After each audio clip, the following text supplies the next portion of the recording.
Live in Nashville, Tennessee. You are listening to the Nashville Daily Podcast. Nashville's #1 daily podcast. Brought to you by Think Nashville. Think Nashville. Think Brad. Think Brad. It's Nashville Daily Podcast. Good morning, Nashville, and welcome to the Nashville Daily Podcast. I'm your co-host, Stuart Deming, and today's episode is brought to you by Brad Reynolds. If you're looking for real estate in the Middle Tennessee market, 615-856-3270, and that's thinkbrad.com. He covers the entire real estate market, which is a lot of counties, like 14 or more. Aaron, good morning. How's it going? It's going good. 14 is a lot of counties. Well, so the metropolitan area of Nashville is 13 what is the statistical? So the metropolitan statistical area, the MSTA. It's a big terminology thing. This is how they use it, like track all the data for like airports and for like post office stuff and all of those things. So it's really. Just say 14 counties? So it's 14 counties, 12 counties, 13. It's one of those. That's a lot of 12, counties. 13, 14 It's counties. like, how... Let's see if we can name... How Tennessee is one of the states that touches almost the most states. One of the states that... Yeah. It's tied for, I think Mississippi is one of the other ones that touches so many other states. Well, and then you can but go... Davidson County is almost the same way. Yeah. Because most of those 14 counties, we're just kind of touching. They just circle us. Yeah, so you have Davidson, Cheatham, Dixon, which does not touch Davidson, which is interesting. Yeah. Rutherford, Williamson, Wilson, Montgomery, that does not touch Davidson. That is true. Sumner, and I think that's all that. Robertson. Yeah, there we are. There we go. I'm missing a few. All right. Well, on today's show, we have an amazing guest. We're going to be talking about branding. We may even bring up the question: is Music City losing its brand? We talked about that just a little bit on yesterday's episode about Music City's brand and ways to possibly improve it. But on today's show, we have Micah Pringle. Thank you for being on the show today. Thank you for having me. It's my privilege to be here. The last time that you were on the show, we recorded live in Hunter Station. Yes, we did. And this was probably 2.5 years ago. It was definitely before everything changed in the world. Yeah. And we sat there, and I think we ate Hugh Babies, and we had a podcast episode. So a whole different world. Yes. That was when Hunter Station, It was like almost new. Well, they had the Good Citizen coffee. Yep. And it is wild that since Good Citizen's not there anymore, that there is not a coffee shop inside of Hunter Station. I did not know that. Yeah, huge loss. That area is just blank now. Huh. But yeah, you would think in Nashville that place would have another coffee shop by now. It probably will, but just waiting for that time because we are in no short supply. Yeah. Of those. Micah, where are some of your go-to coffee shops in town? Well, my number one spot that I go to is Retrograde over in East Nashville, Cleveland Park. I like Retrograde because, one, it's good coffee. Yeah. And that's like, if it's not it's cortado, black coffee or a cortado is my go-to every time. Yeah. And so if they make a good cortado, then that's it.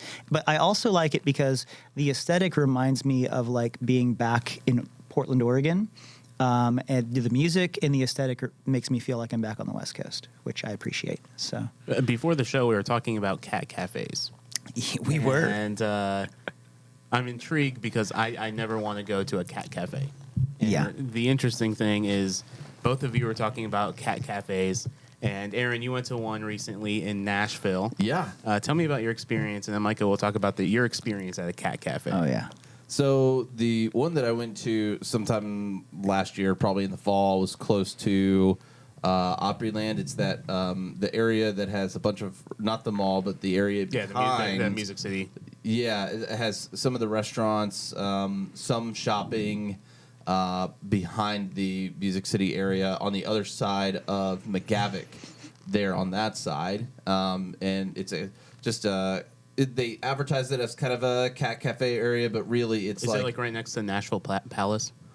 I'm not sure. Okay. But it's in like a little shopping complex, and you can go in and you pay like I think it's somewhere around the $10 mark, and you can go into this kind of, it's like a giant play area for cats. And you get an hour of time per like the $10 that you pay, and there are probably 20 to 30 cats there. Obviously, they are all up for adoption, but they have all the toys, all the food.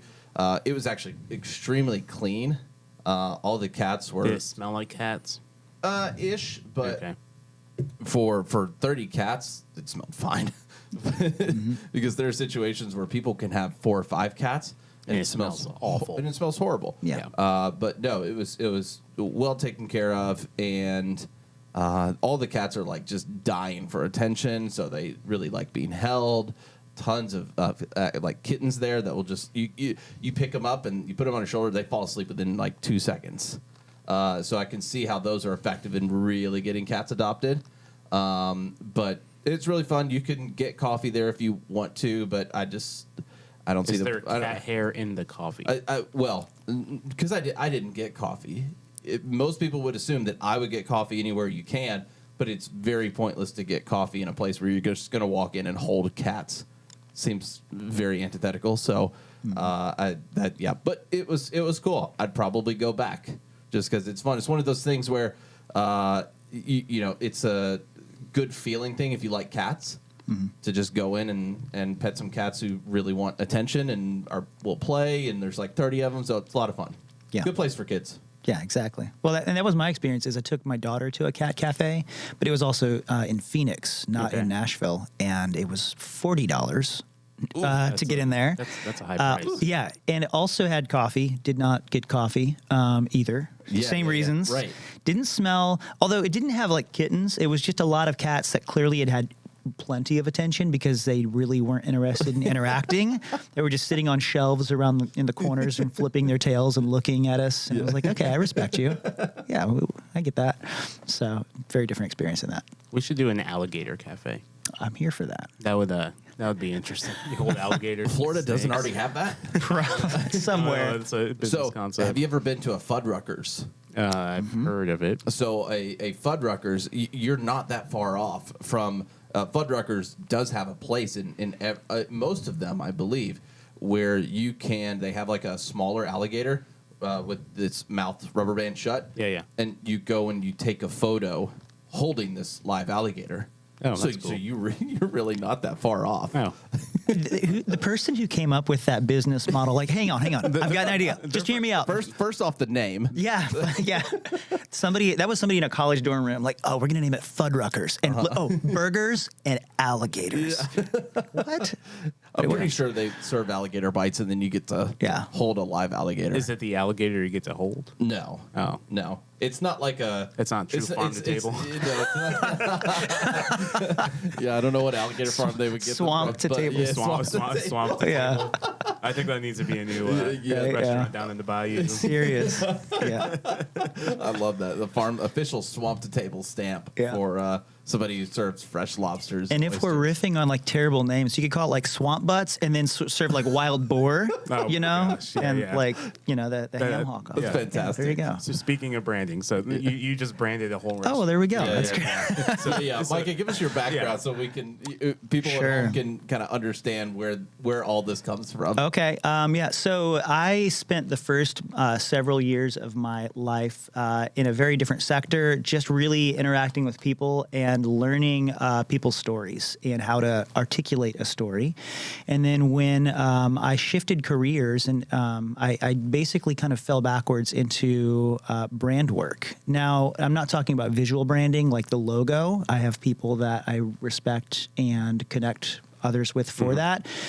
When I say brand, I'm referencing the fact that anytime you interact with a brand, if it's a good brand, it elicits some kind of emotion.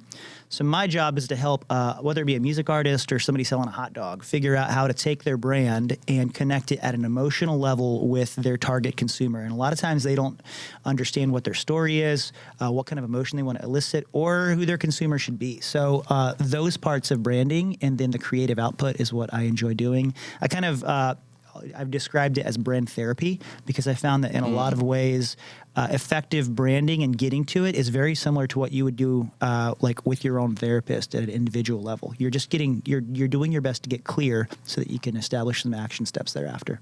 So. I feel like that's so important in today's consumer world because, in a different time where there wasn't social media. So let's say that you had a hot dog stand or you had some company who's selling a basic commodity or service. It was, extremely transactional compared to today's social media presence.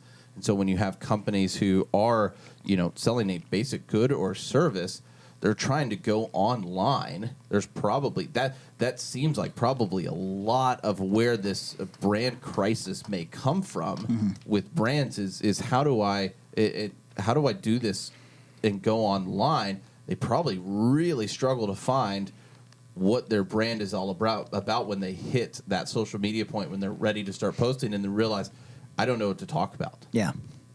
So what do you see as, where do those points usually happen for a business when they realize that they need to, and why does a brand need to go from selling a basic good or service or commodity to having a brand story? Sure.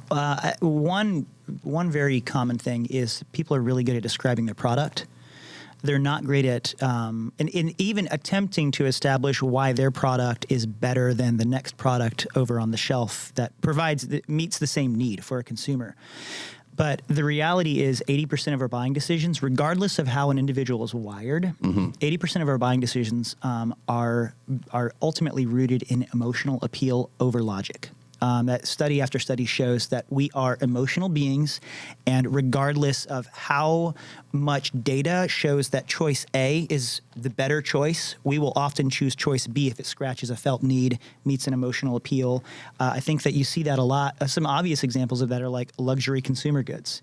There is nothing better about one specific pair of shoes that costs you $1,000 over a pair of shoes that cost you $10. Why do people buy the pair that's $1,000? Because it has to do with a name, it has to do with a brand, and what that brand represents. It could be an identity thing. Absolutely. Where they're trying to, in a sense, maybe show off, or they feel like, oh, this is a really good brand that I can trust. Yep. Yeah, and I mean, the brands that we identify with are how we establish our tribes, right? And we are wired as communal beings. So there's all these felt needs so to your question of like, what are some of those pitfalls, or where do they miss the mark, or how do they differentiate themselves? I think that being overly salesy with whatever the product is, once again, and thinking that if they just beat the drum a little harder about their product, that's going to work, or if they're not sincere. And I think that's also a struggle, is just it requires a degree of vulnerability to just be sincere in who you are and why you're out there doing what you do. So that's a big piece of that brand story and establishing your why. Simon Sinek talks about that a lot, like figuring out your why, and it's more important than ever before to just cut through that noise. I would also say that is the unique thing that you have that no one else does, is your own story. So if you can find a way to bridge the gap between your story and the thing that you're doing, that story piece, that is yours and yours alone. Yeah, so. Because I feel like everybody has a why. They just have, or probably most people have a why. They probably just have a hard time communicating it. Exactly, yeah. And so I really like the way you talked about like brand therapy. It seems really cool. Have you trademarked that? I'm working on that, actually. No one out there should beat me to it. I'll find you. So that's essentially just doing some heavy diagnosing on the why, and then having them either learn to communicate it or learn to at least explain it so that whoever is communicating for them can communicate it. Yeah. And I would say that not every it depends on how you're wanting to build. Not every company and every person needs to do that, because I Yeah. think some people, what they're trying to do is they just have a product, and like, let's say you have an e-com product and it is the exact same as every other product, and all you want to do is retarget, Right. and just drive that. That's fine. But if you're trying to build something that has a degree of legacy to it and truly, build an empire, if you will, you have to start from a completely different place. So, With building an empire, because I feel like we're building an empire every single day, what piece of advice would you give somebody in our position?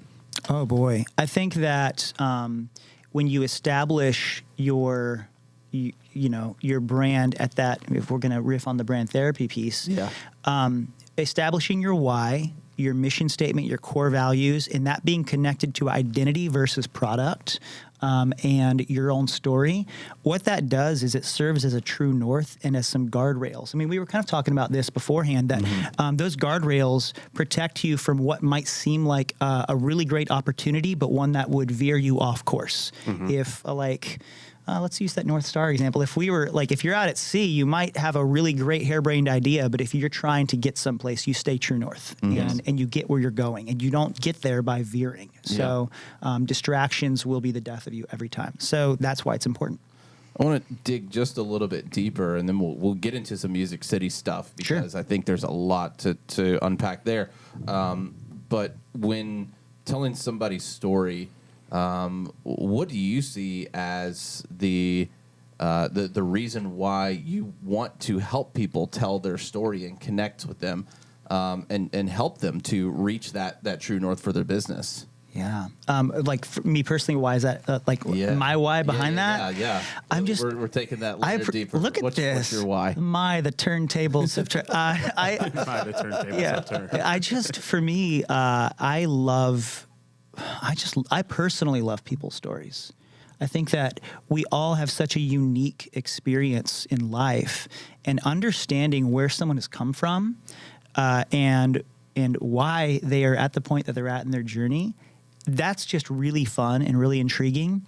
And then I think that there's something powerful about when you're able to step in, and whether it be in a really small way or in a really large way, in any capacity, make a difference, then that's legacy. And I love that. There's something really powerful about being able to have a conversation, have a coffee, or have some meetings with someone and see their eyes light up when they're talking about what they're doing. That's cool. And I there's never been a time where I've walked away from that kind of a meeting and gone, oh, man, that sucked. That was a waste of time. I've walked away from a lot of other types of meetings where I've been like, I never want to do that again. A lot of Zoom calls where I'm like, been there. Oh, yeah, who hasn't, right? Yeah. So I think that for me, the why for myself is because it lights my soul on fire. Yeah. It just does. So That's awesome. As vague and pie in the sky as that might sound. Yeah. Yesterday, we talked a little bit about Music City, and we had Jamie Kent on the podcast, and we talked about maybe Nashville losing its soul a little bit, or if we don't do something to make sure that the creative class is as powerful. Powerful is a weird word, but as influential as they are now, and as creative as they are now, instead of having to go and grab a bunch of other jobs that are in creative jobs. If we can have a strong creator class here in Nashville, especially in the music side of things, then we may be able to continue to keep Music City the way that it is. There are probably tons of people right now who are saying it will never be the same. It's already gone. It's already in the pits. Like, there's no going back to where it used to be. Sure. But there a lot of people have a wide range of opinions on it. But the Music City, its brand, and the creator class here is something that a lot of people are working to protect right now in order to maybe keep the brand going for Music City. So maybe we'll do a little diagnosing into Music City's brand. Before we get into the brand of Music City, Yeah. the history of it. Yeah, please. Yeah. So right after the Civil War, Nashville became a place of very high society. So we had the nickname Athens of the South. And the reason for that is we had a lot of universities here, like Vanderbilt and the School of Nashville, and all of these things start here. And the music at that time was really interesting because it was a very classical approach to music. So in another reason Nashville is called Music City, and we'll talk about this, but right after the Civil War, too, Nashville became the hub of printing sheet music in the country. And publishing. And publishing. And so that's part of the reason you have like this classical society coming in with very high-class music. In the late 1800s, you had the Fisk Jubilee Choir that was traveling around the country, and then they had the opportunity to go to England. And Queen Victoria wrote in her diary, "They must come from a music city." And that's basically where we've got our nickname from. And then in 1925, you have the start of the Grand Ole Opry, which is the longest-running radio show in the world. And one of the announcers for the show, every single Saturday, he would say, "Live from Music City." So we started getting this name recognition as that. And then around in the mid-'90s, when downtown Nashville was going through this huge renovation of building Nissan Stadium, of building Bridgestone Arena, of building our first huge skyscraper, the AT&T building, that's where they really started branding it as Music City, as a destination. And so that's a little bit of the history behind it. Beforehand, you said, yes, Nashville was called Music City. Now it's recognized as a party city. Yeah. So give me your thoughts on the history of Music City, and then let's diagnose this brand.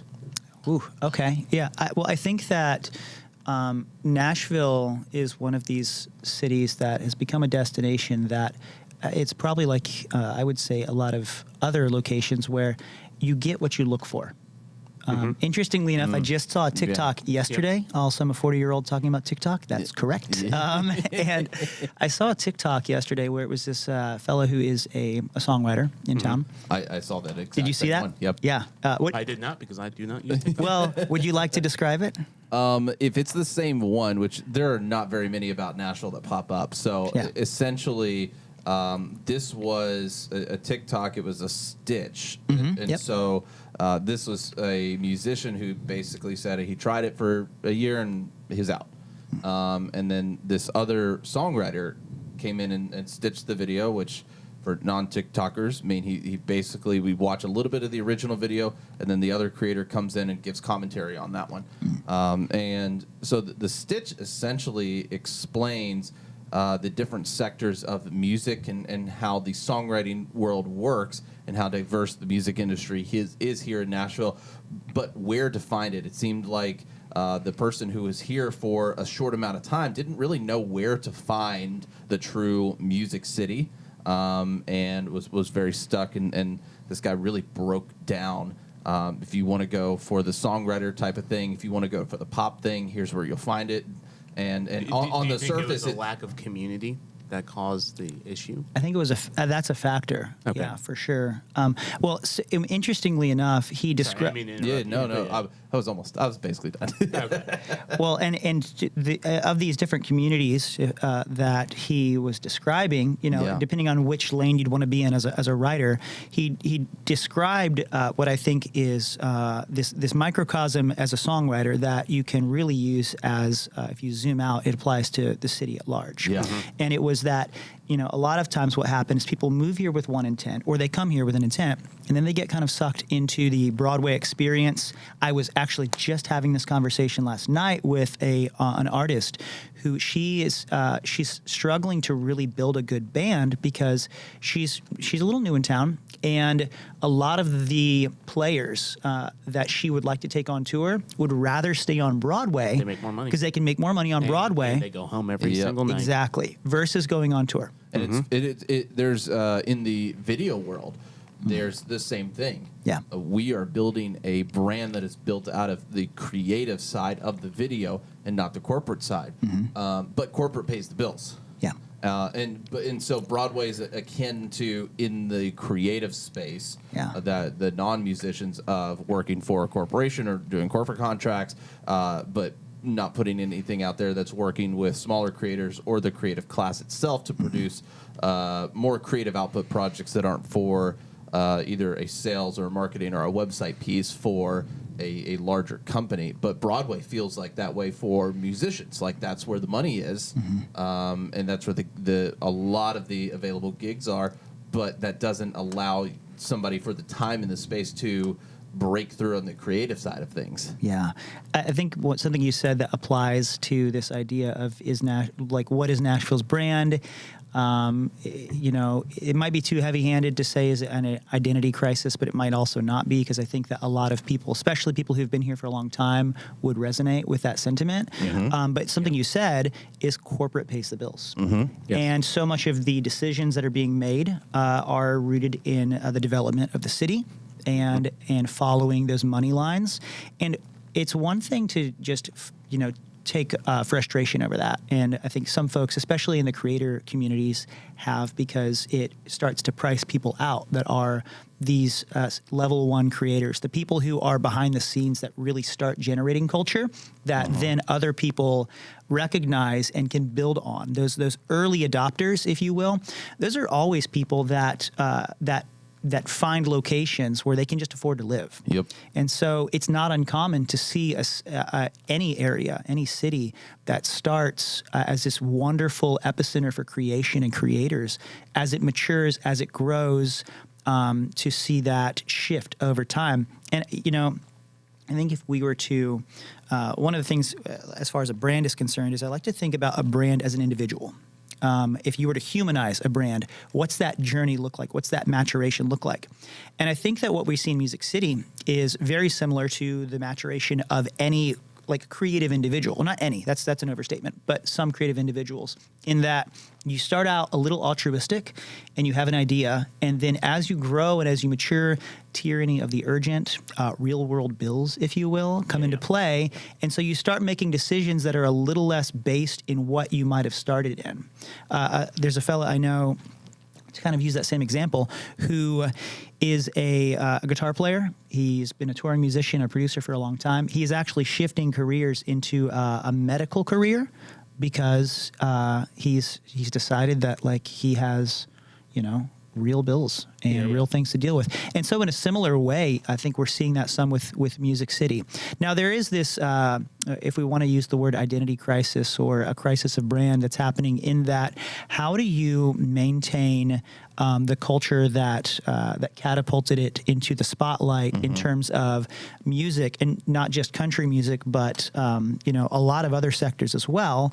How do we maintain that kind of energy and synergy while expanding into things like larger corporations coming into town? The party thing that's happening. I mean, there's that Netflix show that just came out about the Bachelorette thing that's happening. We're trying to get him on the podcast. I've reached out to him twice. You have? Okay. So if you're listening, come on. We can figure that out. Yeah, there's a couple of Ben. I can't remember his last name. There's a couple points of we can make that happen. We'll figure that out. Yeah. So I think that what's happening is kind of like we were saying earlier, that if you have a true north, that helps you know what to say yes and no to. That the challenge with a city, I don't want to be too prescriptive, but I believe one anecdotal challenge to a city like Nashville is that true north is going to constantly evolve based on leadership. Yes. So as leadership shifts and changes, and as the agenda every 4 years, exactly, and as those agendas shift and change, and as there are new incentives and new deals that present themselves, then there's not really a true north outside of the will of the people to vote, and even that is obviously again limited based on what deals are struck and things like that. Yeah. Do you think, with that in mind, there's a lot of coalitions being formed in Nashville now? So you have the Downtown Coalition for protecting the identity of Broadway. Yeah. Do you think these coalitions are going to have a very major impact in the voting turnout and also in protecting the identity? I think that I think the challenge there is it's swimming upstream, and the downstream is the influx of everyone who is coming to this city for all of the other parts. And I think if I were to be more black and white and remove whatever my personal bias might be, you just have to accept it for what it is, because a city is going to evolve, and you can't entirely stop it. How do you navigate that? Yeah. But and this reminds me of, and I know that people in New York City, if I were to ever compare Nashville to New York City, they just laugh, right? Sure. Well, I would say there's a comparison now. Yeah. And that comparison is people are moving to Nashville to pursue their dreams. Yeah. At one time. Yeah. It's still some people are moving to New York to pursue their dreams. Yeah. But I would say the conversation has now changed, where it's people are now coming to. They're like Nashville. That's where I'm going to go to pursue my dreams. Yeah, but you're exactly right. So that comparison to where New York found its identity for a few things, but now if you are living in New York or you go there, that there's just so much happening there. Yeah. But it still had its original identity in something, but it hasn't lost. For the most part, it hasn't lost its original identity. We were talking about this yesterday with Detroit.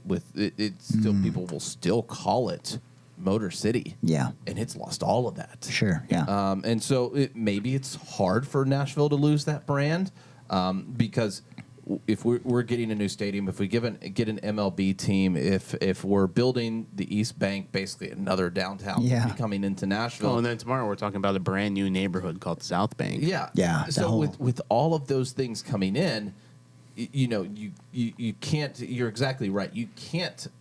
It's going to have to be what it is, but at the same time protecting the brand and what people know it for while those new things are happening. Yeah.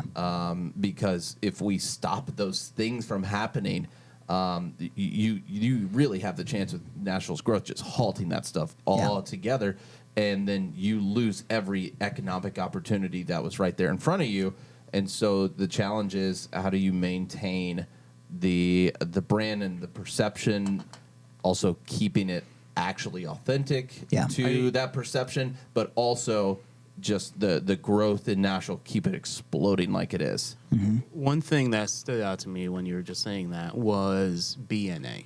And you go in and out of BNA. I'm there constantly. Have you all seen the the new time. Grand Lobby? I'm guessing. I have strong opinions about that lobby. We'll talk about that. Yeah. Yeah. But I think one thing BNA does well, and it's a good thing that they have done well, is they've really embraced like the local restaurant scene, You're right. the local shopping scene, Yeah. and they have implemented that into BNA. They have. And so immediately when visitors are coming to Nashville, they're hit with the brand. Yeah. And I think that BNA has been very successful at that. Mm-hmm. And I would even go out on a limb and say they are the most curated airport probably in the country. I would agree. From a local brand standpoint. Yeah. When I go to Philadelphia and Baltimore, it's all these chain restaurants, it's all these chain things. Yeah. Yeah, you may have like a local like Philly cheesesteak place, but like it's still it's not. They have not, these other airports, JFK, they have not done what Nashville has done from having the branding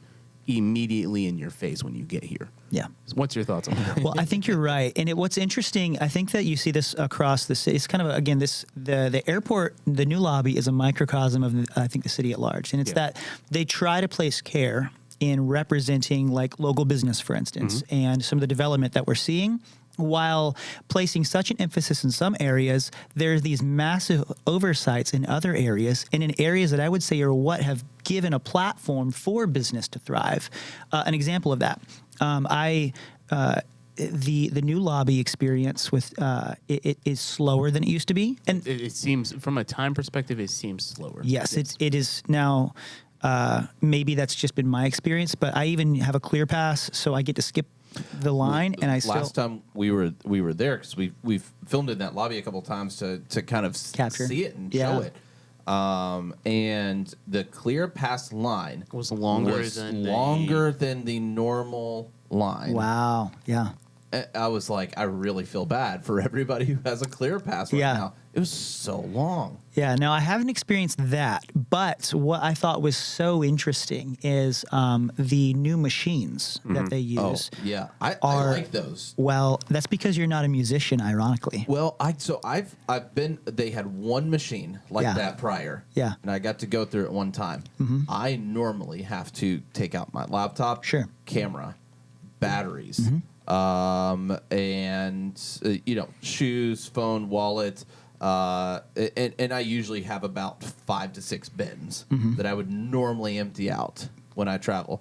And then this one time they were like, "Hey, we have this new machine you can go through here." Bag. That Yeah. was it. And so, but they all have those new machines. Well, so that version they did. You're right, and that was remember- wonderful. I know exactly what you're about to talk about. This is very interesting. The stuff does not fit through. It does not fit, and not only does it not fit, so they had that version of machine that you're describing. Now it's Yeah. the 2.0 of that, or a different version, which Yeah. does the same thing, but a lot of luggage doesn't fit. Guitar cases. We that's are in horrible. Nashville, and guitar cases do not fit through those. should have So custom every made. every What an artist. oversight. Yeah, and so again, and that's I think that there's going to be blind spots in any development, Of course. But I feel as though that's such an interesting example of How they're good pushing intent, but then also at yeah. the same time, the very people who have created the bed for all of this to happen on are being overlooked. Yeah. Ultimately, That's a and that's an great aggressive. example. So that might be a little aggressive to say, but I just think that that's what we're seeing some. Now, I would also say this though.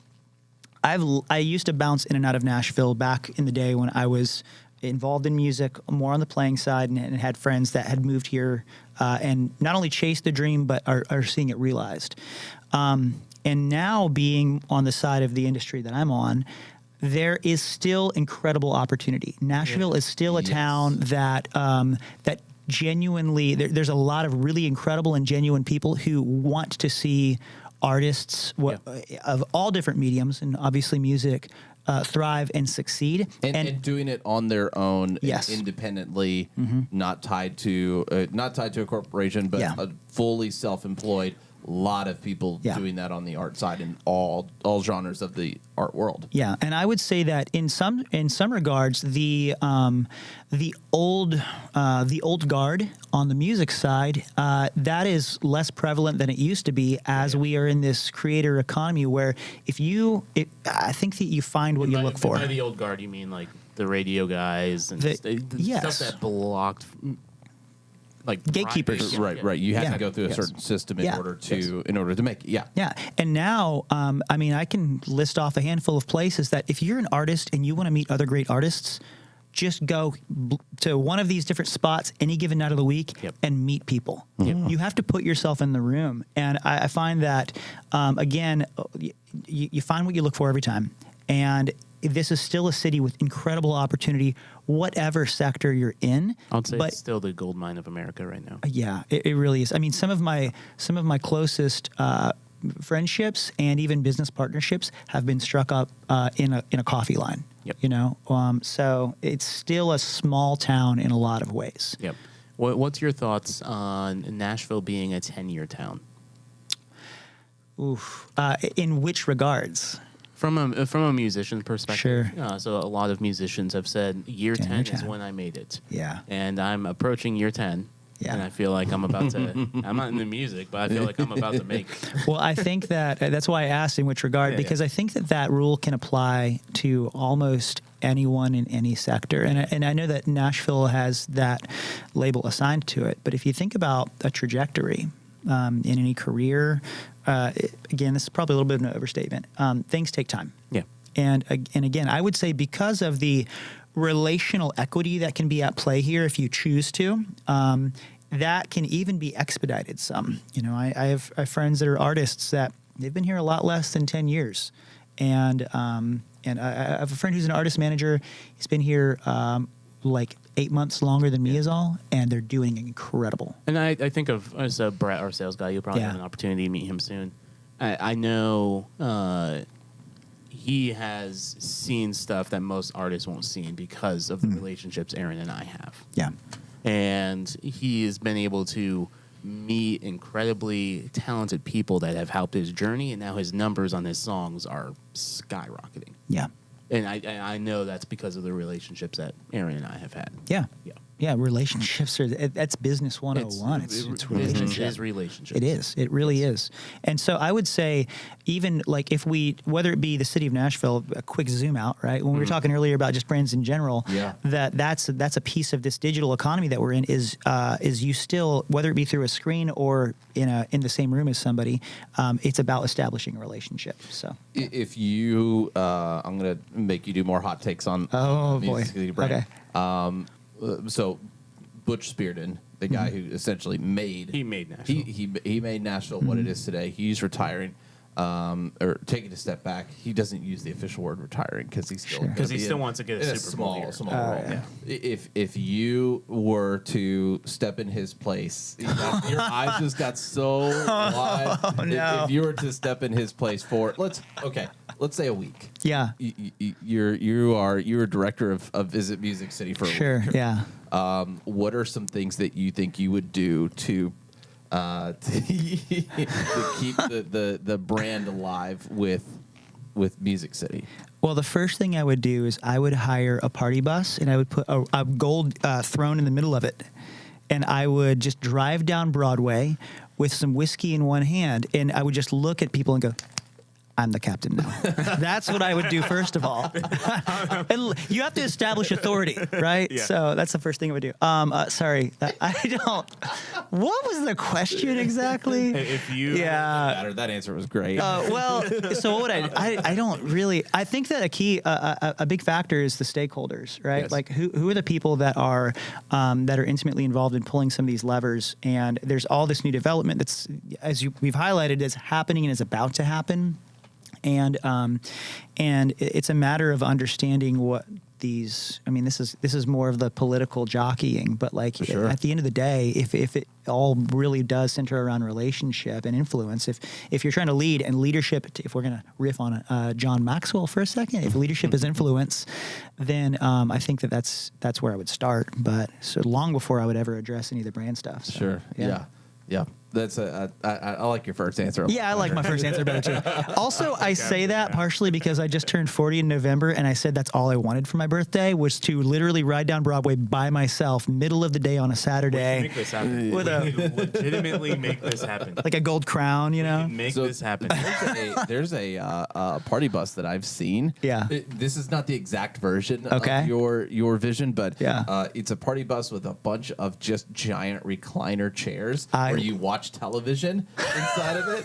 And They're so probably making like I've seen 50. so many people. They're just lounging on these recliner chairs in a party bus watching television. The most ironic party bus of all time. I love that. So there used to be a truck that drove up and down Nashville, and it was a box truck, but Okay. pure glass around the thing. And the reason I remember this is McDonald's was doing an ad campaign. Oh, boy. And they had people sitting in these chairs just eating Big Macs going up and down Broadway. Real And people? real people. They had just stacks of Big Macs. And Stacks of them? Yeah, stacks of Big Macs in this little box truck that's all glass. And I'm like, that is brilliant marketing. I That think we is. need to use that same truck. Absolutely. Down Broadway.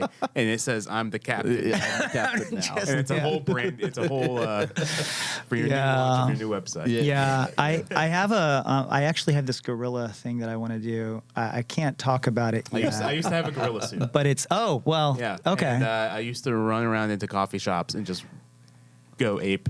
Go ape, yeah. And then just run away. I think that's amazing. Yeah. Well, this was more of a guerrilla marketing thing that I want to do, but it's not literal. literal. But the thing is, it's not really about marketing. It's actually about like a jockeying for the soul of, like, this sounds really heavy. Jockeying for the soul of humanity in the middle of Broadway. I'll just say that. I'm intrigued. Wow. So maybe offline, I'll tell you about it. I think we Offline. need to have a Yeah. YouTube video. Yeah. So. That's amazing. Micah, thank you so much for coming on the show. Where Oh, can yeah. people follow you on social media? The place where I'm the most active and ironic is just my Instagram, Yeah. which is at Micah Pringle. What are your So- thoughts about sharing the same name as the chips? I feel as though it's provided a lot of puns throughout my days. Also, the holidays are fun because Pringle and Kringle are very close. Yeah. So, yeah. There Well, you Micah, go. thank you so much for coming on the podcast. been my We'll pleasure. see you guys tomorrow. Awesome. Thanks.